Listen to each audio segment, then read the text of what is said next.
Hey guys, welcome back. In this video, I'm going to show you how to give someone access to your Wix website. Let's get started.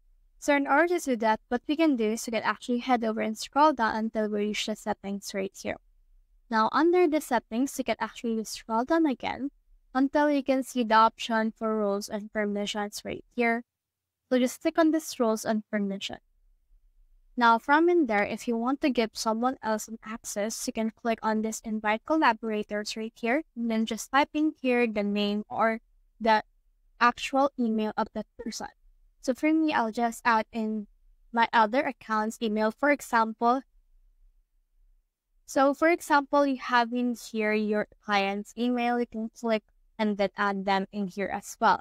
So you can also add in multiple invitees wherein you can actually add some 10 emails right here.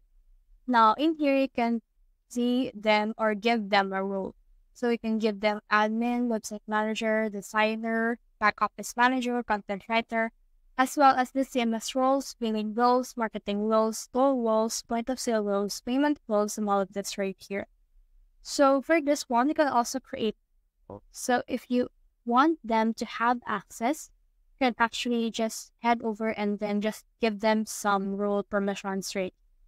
So for example, let's put them in here, which is the website designer. They can edit the site, manage the settings, but cannot access inbox, contacts, and other sensitive infos.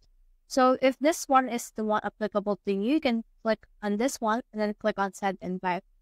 Now, this will ask how you're connected. So for example, this is your client. So you can click on this client right here and click on done. Once you have done that, they will be added on this list and they need to accept the invitation in order to have proper access to your website. So that's the whole process. If you have found this video helpful, simply leave a like, share, or subscribe because it helps reach more people. See you soon.